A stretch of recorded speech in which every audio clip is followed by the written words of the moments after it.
First contact under fire. The Galactic Research Coalition prided itself on avoiding conflict. Their ships were elegant crystalline structures, designed for scientific pursuits rather than combat. The Meridian, their flagship, reflected this philosophy perfectly, its transparent hull showcasing the delicate equipment within, more artwork than Starship. Chief researcher Vala Sen stood at its heart, her iridescent scales shifting colors as she reviewed the latest astronomical data. The coalition represented 17 species, all evolved from herbivorous ancestors on gentle worlds. They had achieved space travel through careful cooperation and scientific advancement, never through the harsh push of military necessity. Their missions focused on discovery, not conquest. Today's mission was routine, investigating an unusual quantum signature at the edge of mapped space. The Meridian's crew of 200 had spent 3 cycles collecting data, their 4-armed forms moving with characteristic grace through the ship's open chambers.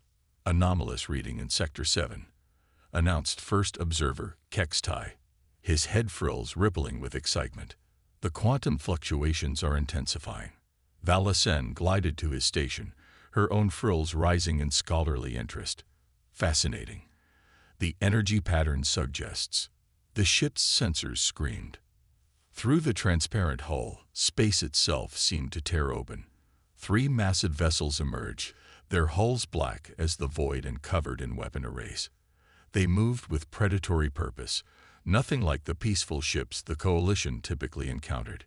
Unknown vessels approaching, called out Navigation Officer Mira Du, her voice trembling. Their energy signatures match no known civilization in our database. The Coalition had encountered pirates before, but their standard protocol was simple. Surrender any requested resources and file a complaint with the Galactic Council. These ships, however, were different. Their design spoke of something far more dangerous than mere raiders. Their charging weapons. Kextai's scales paled to pure white, the color of terror among his people. Vala Sen forced herself to think clearly, fighting against her species' instinct to freeze in the face of danger. Open communications on all frequencies. The response came as a blast that shook the Meridian to its core. Crystalline panels cracked, and emergency containment fields flickered to life. Hull breach on decks 3 through 7, reported the ship's eye. Structural integrity at 60% and falling. They're not interested in talking, Mira Du whispered. Another hit rocked the ship. The Meridian's engines, designed for efficient space folding rather than combat maneuvers, couldn't evade the precise attacks. Their attackers knew exactly where to strike. Secondary systems failing, the AI announced calmly. Estimated time to complete system failure, 12 minutes. Vala Sen watched her crew panicking, their bodies locked in fear response. Their species had never evolved fight-or-flight reflexes. They came from worlds where running or fighting was never the best option. But now, facing extinction, they needed something more. Search all frequencies, she ordered. Look for any signs of civilization within range. There must be someone who can help. Kextai worked frantically at his station. There's something. A settlement on a small moon in the next system. But the gravity readings, no council race could survive there. Vala Sen recognized what that meant. Humans. The word sent ripples of both hope and fear through the bridge crew.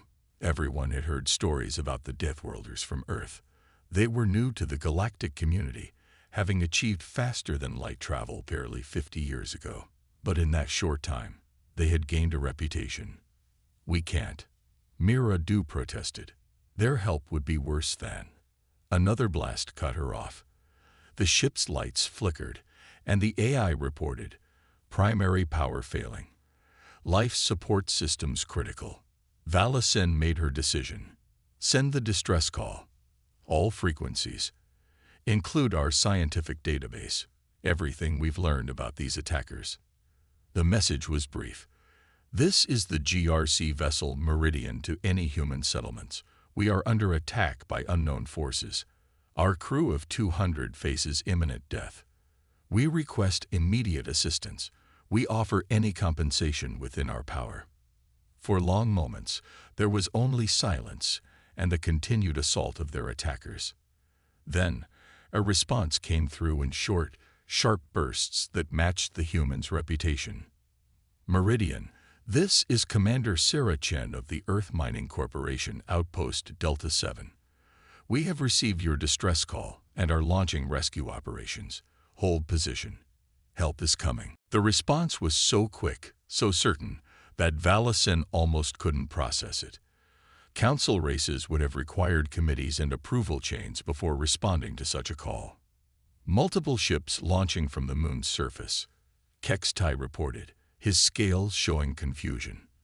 They're accelerating at forces that should tear them apart.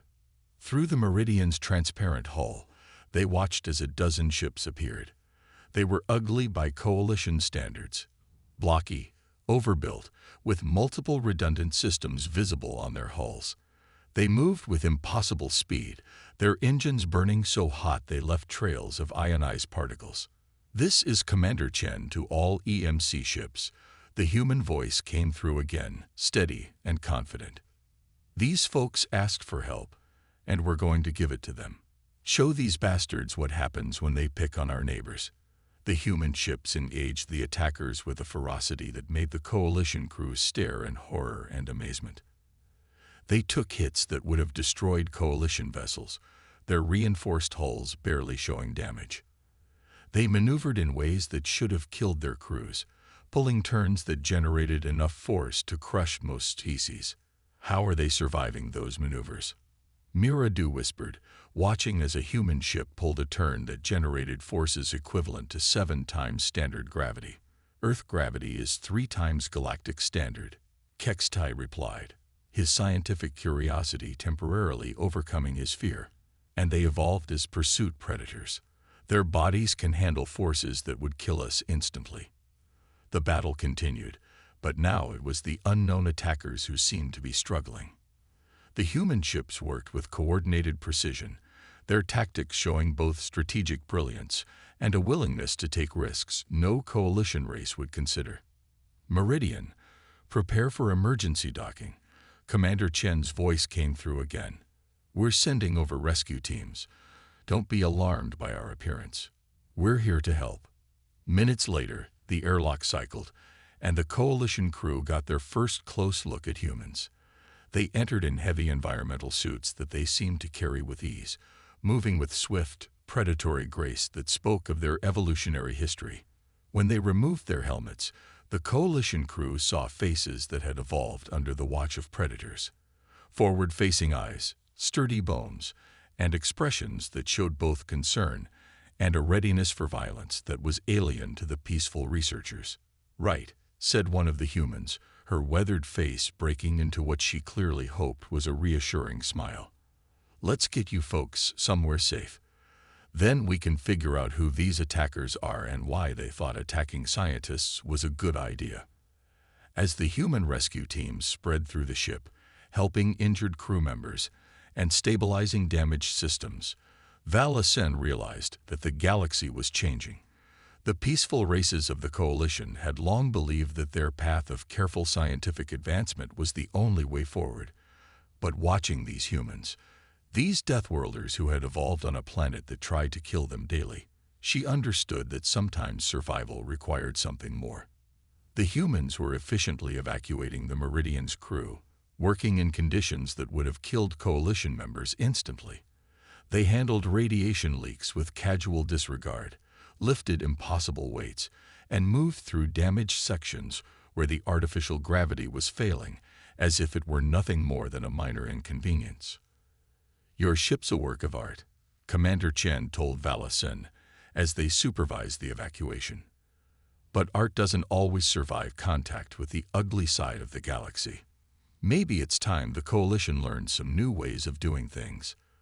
Valacen watched as her crew was safely transferred to the human vessels, their fear of the Deathworlders already being replaced by something like awe. Perhaps the commander was right. Perhaps it was time for the Coalition to learn from these incredible beings who had turned their harsh evolution into strength. The galaxy was indeed changing, and humanity, it seemed, would be leading that change. The human response. Commander Sarah Chen stood in the control room of Delta 7, studying the holographic display of the rescued Coalition vessel. Around her, the mining station hummed with activity as her crew prepared for what everyone knew was coming. The attackers would return, and they wouldn't be alone. "Status report on the Meridian's crew," she asked, eyes never leaving the tactical display. Lieutenant James Rodriguez, her second in command, checked his datapad. All 200 safely evacuated. Medical reports they're handling the transition to our gravity well better than expected. Dr. Hassan is keeping them sedated until we can properly adjust the environmental controls. And our guests' attackers, they jumped out when we bloodied their nose, but long-range sensors showed they're regrouping, picking up at least 7 more ships joining their fleet. Rodriguez paused. "Ma'am, we're just a mining outpost. We're not equipped for a full-scale battle." Chen smiled, the expression more predatory than friendly. "Maybe not, but we're human, and that counts for more than equipment." She activated the station's general comm. "All hands, this is Commander Chen. By now you've heard about our guests and their situation. I won't lie to you. We're about to be outnumbered and outgunned, but these aliens came to us for help, and I intend to give it to them." She paused, letting her words sink in. "I've already sent a distress call to Earth. The 7th Fleet is en route, but they're 12 hours out. Until then, we stand as humanity's representatives. Let's show the galaxy what that means." The response was immediate. Throughout the station, miners began converting their equipment into weapons. Mining lasers, designed to cut through asteroid rock, were repurposed into point defense systems. Excavation charges became improvised torpedoes. Every human on the station contributed their unique skills to the coming fight. In the medical bay, Chief Medical Officer Hassan worked with her team to help the Coalition species adapt to human environmental conditions. Their bodies, evolved for gentle worlds, struggled with Earth-normal gravity and atmosphere. "Fascinating," she muttered, reviewing genetic data from their patients. "Their cellular structure is so different from ours. No wonder they never developed combat responses." She looked up at Chen, who had come to check on their guests. "Their bodies literally cannot produce adrenaline or its equivalent. They have no biological mechanism for handling crisis situations." "Then we'll handle it for them," Chen replied. She approached Vala Sen, who lay on a specially modified bed. "How are you feeling?" The alien researcher's scales shifted through patterns of blue and green, confusion and hope, according to the translation software. We are amazed. Your people move through this crushing gravity, as if it were nothing. And the speed with which you prepare for battle. We have never seen anything like it. Humanity had to learn these lessons the hard way," Chen explained. "Earth tried to kill us every day of our evolution. Predators, natural disasters, extreme weather. We survived it all. Made us pretty good at handling crisis situations." A warning klaxon interrupted their conversation. Rodriguez's voice came over the comm. "Multiple contacts dropping out of FTL. 15 hostile vessels, approaching an attack formation." Chen's posture shifted instantly, her body automatically preparing for combat. The Coalition aliens watched in fascination as the entire human crew underwent a similar transformation. Their movements became sharper, more focused, their bodies unconsciously drawing on millions of years of evolutionary programming. "Battle stations," Chen ordered, her voice carrying the weight of command. "Engineering, reroute power to our improvised defenses. Medical, secure our guests. All hands, prepare for combat." The station's sensors painted a grim picture. The enemy fleet had arrived with overwhelming force, their ships arranged in a pattern that would have terrified any Coalition crew. But the humans of Delta 7 responded with calm efficiency, their mining vessels moving into defensive positions around the station. "They're broadcasting," Rodriguez reported. "Audio only." A harsh voice filled the command center. "Human station. Surrender the Coalition scientists and their vessel. This is not your fight." Chen's response was immediate and firm. "This became our fight the moment you attacked people asking for our help. Last chance to withdraw." The enemy commander's laugh was cold. "You are outnumbered, outgunned, and cut off from support. Your primitive mining equipment cannot hope to stand against our warships." Primitive. Chen smiled, and there was nothing friendly in the expression. "Let me tell you something about humans and primitive equipment. We evolved throwing rocks at prey until they died from exhaustion. We survived ice ages with nothing but fire and sharpened sticks. We reached our planet's orbit by strapping ourselves to controlled explosions. Everything humanity has ever achieved, we did by turning simple tools into something more." She looked at her crew, seeing the same determination in their eyes. "So yes, we're a mining station, but we're a mining station crewed by humans. And you're about to learn why that matters." The enemy ships launched their first attack, energy weapons blazing across space. But Delta 7 was ready. Mining drones, their usual rock-cutting lasers replaced with focused plasma beams, swarmed the attacking vessels. Cargo haulers, their holds filled with improvised explosives, performed maneuvers that would have torn apart ships built by gentler species. The humans fought with the ingenuity of a species that had spent its entire existence turning obstacles into advantages. They used the asteroid field as cover, their intimate knowledge of mining operations allowing them to trigger calculated rock falls that damaged enemy ships. When their makeshift weapons ran low on power, they rerouted energy from their environmental systems, their bodies easily adapting to the temperature changes that would have incapacitated most species. In the medical bay, the Coalition scientists watched in awe as their human protectors demonstrated why they were classified as Deathworlders.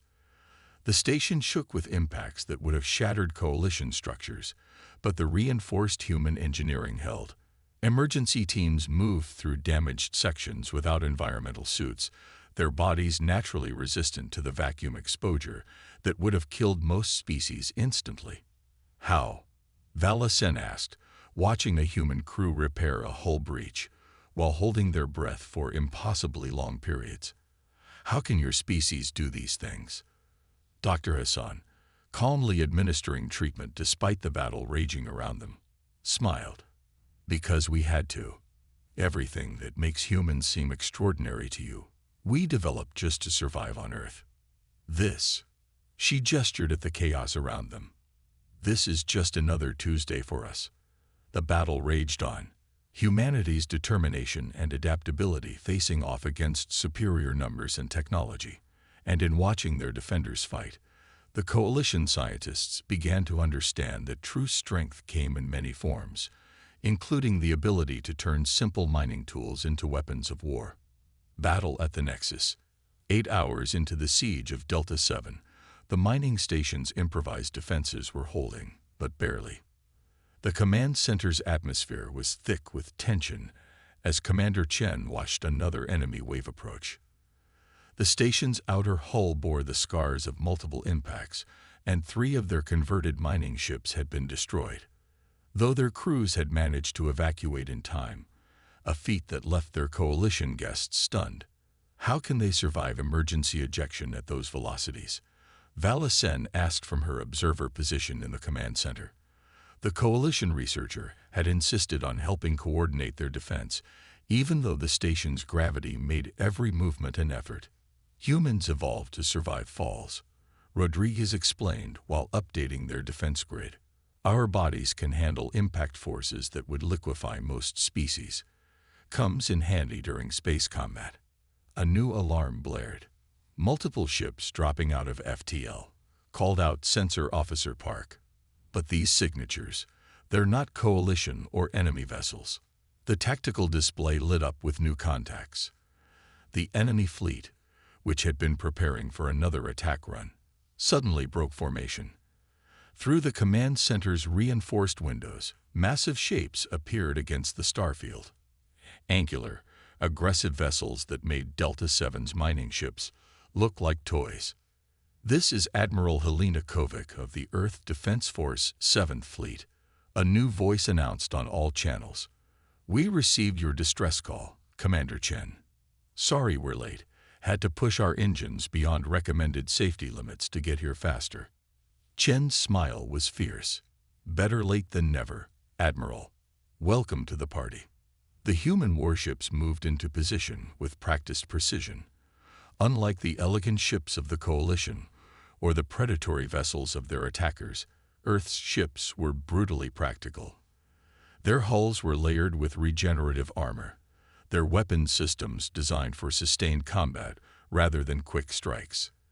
They were built by a species that expected every fight to be difficult and planned accordingly. Enemy vessels, this is Admiral Kovac. The transmission went out on all frequencies. You have attacked both peaceful researchers and a human installation. Surrender now or be destroyed. The response came quickly. This is War Leader Kraz of the Dominion. These are our hunting grounds. The weak exist to serve the strong. Leave now, and we will spare your primitive fleet. Admiral Kovac's laugh was cold. Primitive. That's twice someone's called us primitive today. Commander Chen, how did your primitive mining operation hold off their fleet for 8 hours? Oh, you know how it is, Admiral, Chen replied casually. We humans are pretty good at improvising.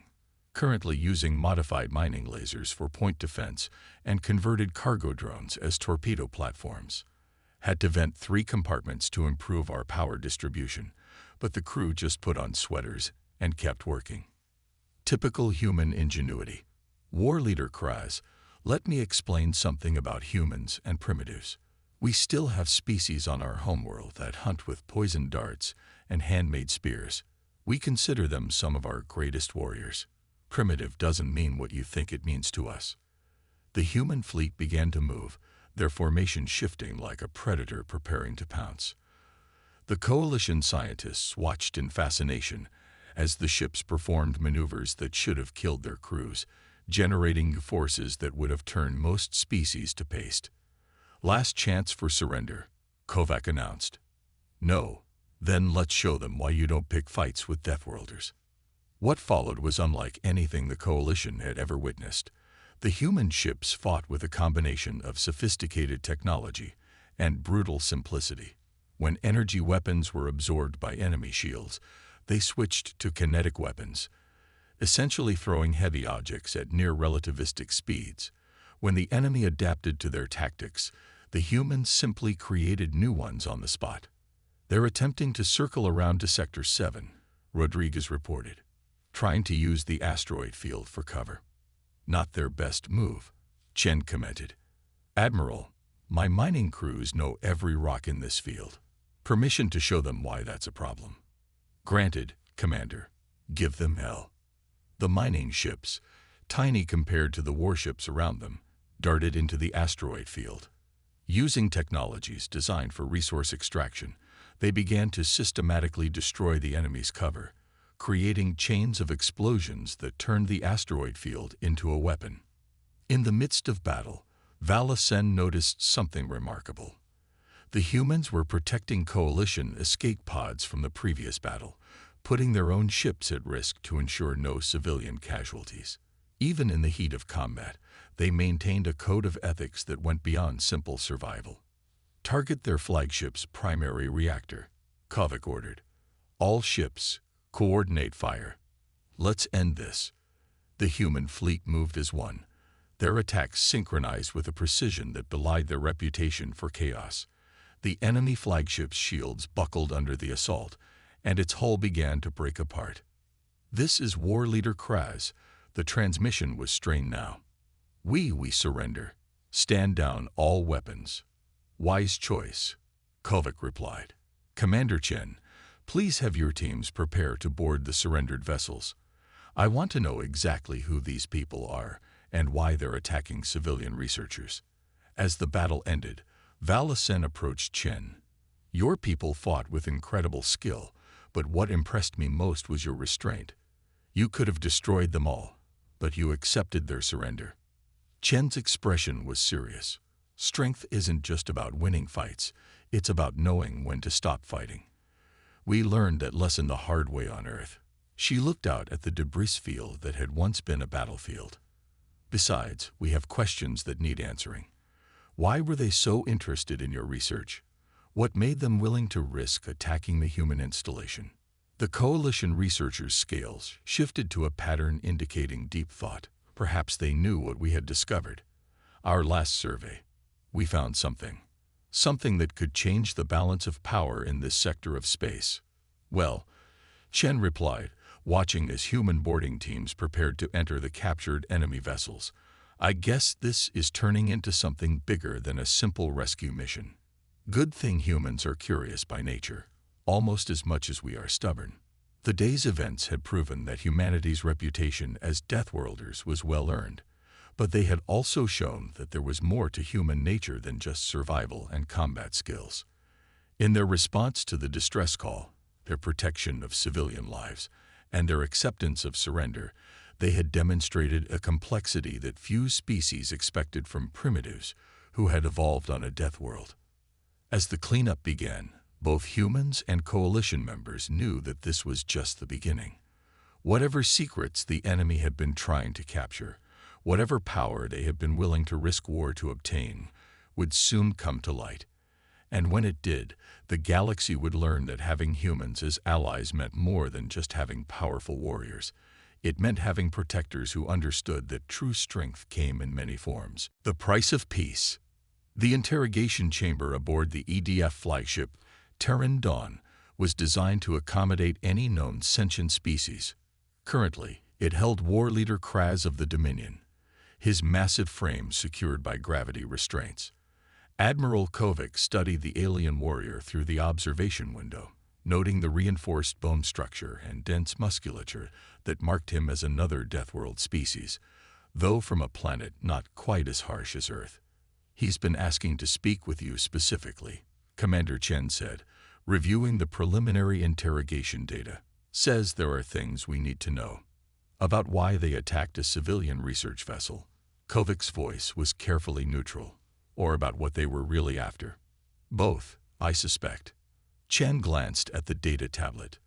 The Coalition scientists have been analyzing the Dominion's ship designs. They're not pirates or raiders. Their technology is too advanced, too specialized. This was a military operation. Kovac nodded and entered the chamber. Kraz's 4 eyes tracked her movement, his expression unreadable to human sensibilities, but his body language suggesting a mixture of respect and concern. You fight well, for a young species, he rumbled. Your mining colony's resistance was unexpected. Most races would have surrendered immediately. We're full of surprises, Kovac replied, taking the seat. Now let's talk about why a supposedly superior species was so interested in a Coalition research vessel. Kraz's secondary eyes narrowed. They found something. Something they don't understand the significance of. But we do. He leaned forward, restraints humming. Tell me, Admiral, what do you know about the Ancient Ones? The species that came before all of us. In the observation room, Valacen scales shifted to deep purple, extreme agitation. The Coalition researcher had insisted on witnessing the interrogation, despite the strain of human normal gravity. The Meridian's last survey, Kraz continued, discovered ruins. Not just any ruins, but an intact facility of the predecessors. The Coalition doesn't understand what they found, but we do. It's a weapon facility. The energy signatures, Valacen whispered in the observation room. The quantum fluctuations we detected, they weren't natural phenomena.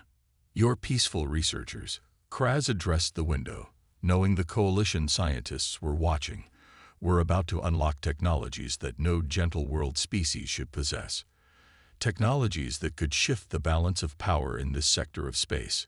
And naturally, you decided that only your people were worthy of such power. Kovac's tone was dry. How convenient. We are a Deathworld species, like you, Kraz insisted. We understand the responsibility that comes with strength. The Coalition races, they are children. They would destroy themselves with such power. That's not your decision to make. Chen interjected through the comm system. They asked for our help, and we gave it. Simple as that. Kraz's laugh was harsh. Simple. Nothing about this is simple. The facility they found, it's beyond anything in known space. Weapons that could tear planets apart. Defense systems that could make a species invulnerable. And now, thanks to your intervention, the Coalition has humanity as protectors. The balance of power isn't just shifting, it's shattering. In the observation room, Vala Sen and her fellow scientists were reviewing their data with new understanding. The patterns we detected, she explained to Chen. They weren't random. They were activation sequences. The facility was awakening after millions of years. And you think you have the right to control this power? Kovac asked Kraz. Your actions suggest otherwise. Attacking civilian researchers doesn't speak well of your judgment. Better us than the Coalition. Kraz surged against his restraints. They don't understand violence, don't understand conflict. They would either destroy themselves or be conquered by truly aggressive species. We sought to protect them from their own discovery. By attacking them. Chen's voice was skeptical. Some protection. We intended to secure the facility and remove all evidence of its existence from their data, Kraz explained. A clean operation, no casualties. Until you humans interfered. Here's what I think. Kovac stood, her posture shifting subtly. Every Deathworld species in the room recognized the Predator's stance. I think you're afraid. Not of the Coalition getting this technology, but of humanity helping them understand it. We're not just protectors, we're teachers. And that terrifies you. Kraz's silence was confirmation enough. Admiral, Vala Sen's voice came through the comm. We've finished analyzing our complete survey data.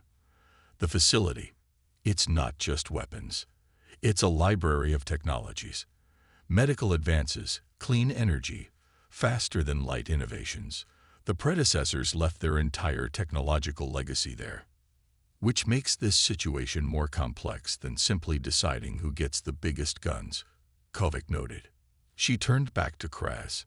Your people understand survival. But humanity, we understand progress. The Coalition understands peace. Perhaps instead of fighting over this discovery, we should be combining our strengths. Impossible, Kraz scoffed. The political situation is about to change dramatically, Kovac interrupted. Because right now, I'm sending this conversation to both Earth Command and the Coalition Council. A predecessor facility of this magnitude isn't something any one species should control.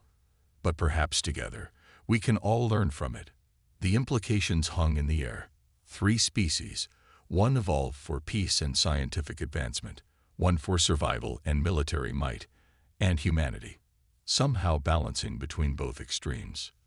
Your mining colony, Kraz said finally. They fought with mining tools against military vessels, and they held.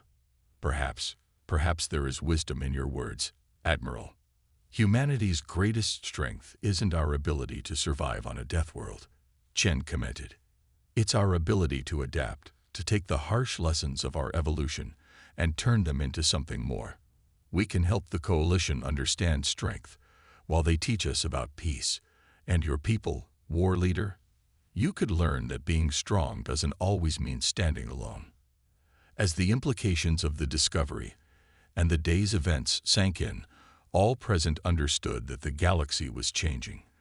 The balance of power wasn't just shifting, it was evolving into something new. And humanity, the youngest species present, might just be the key to making it work. In the observation room, Vala Sen's scales shifted to a color none of her people had seen before, a complex pattern representing hope tinged with uncertainty. The future was unclear, but for the first time, it held the promise of something beyond the simple division between peaceful races and Deathworlders. Perhaps there was a middle path, one that combined the best of all their species. A new alliance. 1 month after the Battle of Delta 7, the mining station had been transformed. What was once a simple resource extraction facility now served as a diplomatic hub, its corridors filled with representatives from Earth, the Coalition, and even the Dominion. Commander Chen watched from her office as ships from all 3 civilizations moved through the nearby space, their crews working together to study the predecessor facility. Still can't quite believe it, Rodriguez commented, bringing her the latest status report. A month ago, we were just minors. Now we're hosting the most important diplomatic summit in recent galactic history. Life comes at you fast, Chen replied, reviewing the data.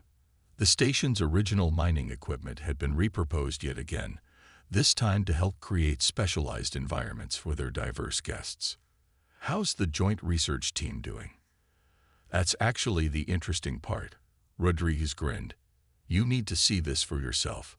They made their way to what had once been a simple ore processing facility. Now it housed a complex laboratory where coalition scientists worked alongside human researchers and Dominion weapons experts. The site would have been unthinkable mere weeks ago.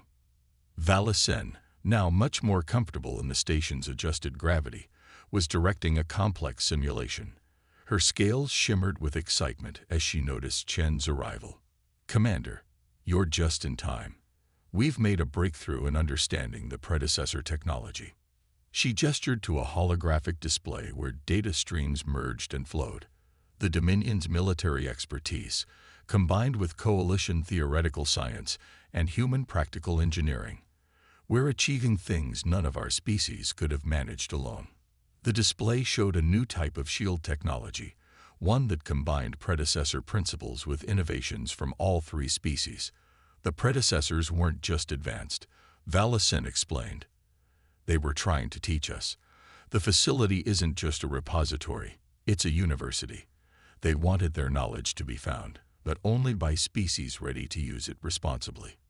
Which is why it needed all of us, War Leader Kraz added, entering the lab. The Dominion commander moved with less aggressive posture now, though his warrior's bearing remained. The Coalition's peaceful approach, humanity's adaptability, my people's understanding of defensive necessity. The facility's systems responded to our combined presence. Admiral Kovac, who had made Delta 7 her temporary headquarters, joined the group. Earth Command just finished reviewing our latest reports. They're officially backing the proposal for a joint administration of the predecessor site.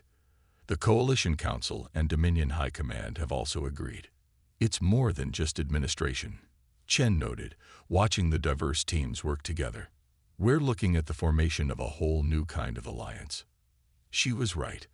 Throughout the station, the signs of change were everywhere. Coalition scientists, traditionally focused purely on theoretical research, now worked with human engineers to practical applications. Dominion warriors, once dedicated solely to military might, learned from coalition researchers about the importance of scientific understanding. And humans, as always, adapted and learned from everyone. There's something poetic about this, Valacen observed. The predecessor's facility didn't just give us advanced technology. It gave us a reason to work together, to combine our strengths. In the station's newly constructed diplomatic wing, representatives from all three civilizations were drafting the framework for what they called the trilateral exchange. It went beyond simple military alliance or research cooperation. Each species would contribute what they did best, learning from the others in return. The coalition will establish new research centers, Valacen explained, bringing up another holographic display. But this time, they'll be protected by joint human-Dominion defense forces. In return, we'll help develop peaceful applications for Dominion military technology. And humanity. Kovac smiled. We get to do what we do best. Adapt and innovate. Our mining colonies like Delta 7 will become joint outposts, places where all three species can work and learn together. Speaking of learning, Rodriguez interjected, you should see what's happening in the training areas. The station's cargo bays have been converted into mixed-use training facilities.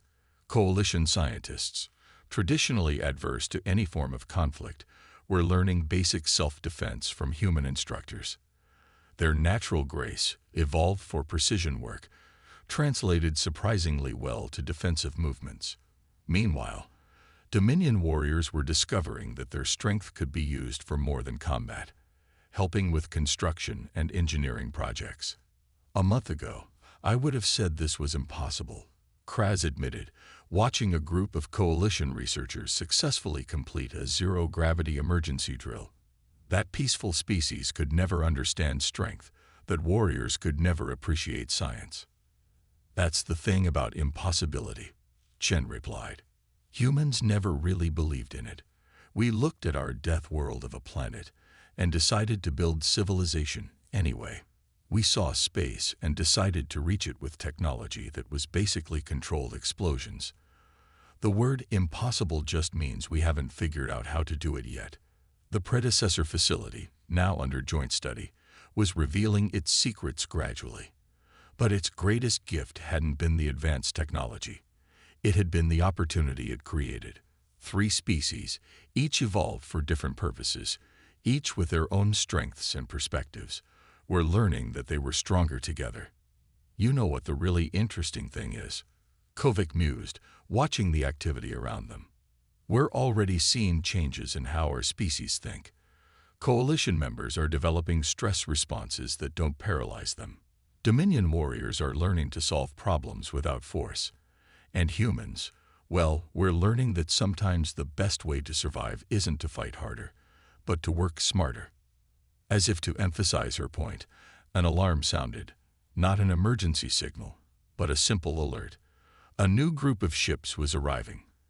Educational vessels from all 3 civilizations, carrying the first class of what they were calling the Trilateral Academy. Young members of each species would learn together, combining their different perspectives and abilities. The galaxy's changing, Chen observed. And for once, it's not changing because of war or crisis. It's changing because 3 very different species looked at each other and thought, maybe we all have something to learn here. The view from Delta 7's observation deck showed ships from all 3 civilizations moving in careful coordination. Coalition vessels, elegant and sleek. Dominion warships, powerful and precise. Human ships, practical and adaptable. All working together, all learning from each other. The predecessor facility hung in the distance, its ancient system slowly awakening under the combined attention of 3 species it had waited eons to test. Whatever other secrets it held, its greatest lesson had already been learned. True strength wasn't about power or peace alone, but about finding the balance between them. And perhaps that was why humanity had been needed, not just as protectors or warriors, but as bridges. They were the species that had looked at their death world and chosen to build rather than just survive. They had taken the harsh lessons of evolution and turned them into tools for progress. The future was uncertain, but it looked brighter than ever before. 3 species, brought together by chance and crisis, had chosen to forge something new. And at the heart of it all was a simple mining station, transformed just as much as the civilizations it now hosted, standing as a symbol of what was possible when different worlds came together.